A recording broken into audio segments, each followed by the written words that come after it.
Yo guys, what's going on? It's Aces here today with another video. In today's video, I'm going to be showing you guys why you need to completely stop using found in raid items in your next raid, because most of the time you can squeeze some extra money out of every single found in raid item. As always, make sure you're hitting a like button here today, man. It really does help the channel and the video out. And make sure you hit that subscribe button, man. We are so close to 7,000 subs. I think we hit 6,000 like a week ago. So you guys have been absolutely phenomenal. And for anybody new here to the channel, thank you for coming back today. I really do appreciate your support. As for the gameplay, it's going to be coming very soon. I'm hoping to start pushing that stuff out around Monday. The current plan is one informational video a day in the morning and then one gameplay at night. That's the current plan. It might change in the future, but the informational content is not going anywhere, so you have nothing to be worried about for anybody who is leaving comments a little worried about it. So let's hop into the video.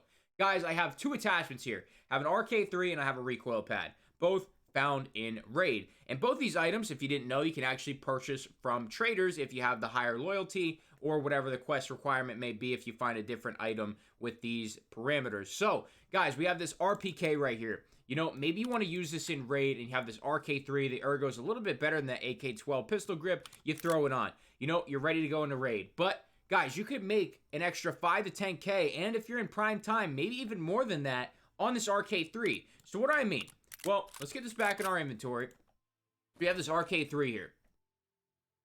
The RK3, flea market's having a little bit of trouble today. Let's wait for it.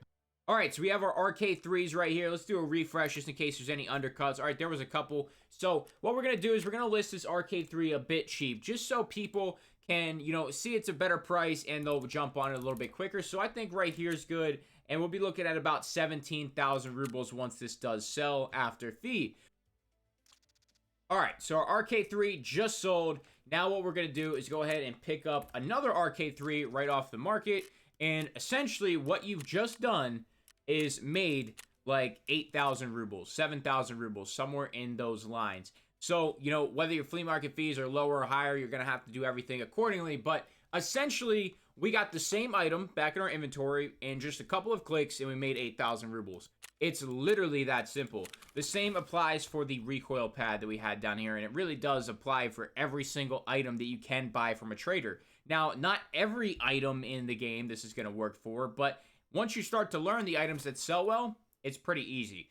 So right here, we have the recoil pads, which 3,000 rubles from proper, but 23,000 on the market.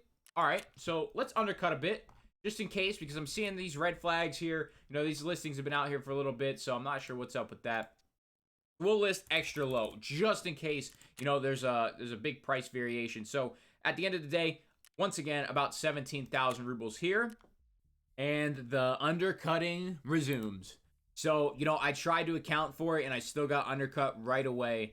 But at the end of the day, we are still going to go ahead and pick up one of those recoil pads, and we're just going to let this sit here. Me, I don't mind letting it sit. If you guys do, you can always remove it. It's not going to impact you too much, only being 20,000 rubles. But at the end of the day, you guys see what we're doing here. Even if you remove it, even if it times out, it's still going to have that found in raid status for you to sell later. So when it comes to having another recoil pad, we are good to go. There it is. I don't know where RK3 went, but it's somewhere in the stash. But you guys can see that it's super easy to just sell your found in raid items and then make extra on them and then buy them again. The same kind of goes for backpacks and stuff. If you can buy any from the traders at a lower price, like right now they're being undercutted, but for some backpacks, some gear, you can find that the flea market price is actually significantly higher than what Ragman sells it for and any of the other traders. So check for all of your gear that's found in raid, and once you start to learn items that are profitable, then you'll know to check those more often, and then once you find an item that is not profitable, you don't have to check it anymore. So that is going to be the guide for today. If you learned something, found it enjoyable in any single way, shape, or form, make sure you leave that like, subscribe for new sponsors and equipment description below. That's all I got today, guys. Thank you so much for stopping by. I'm out.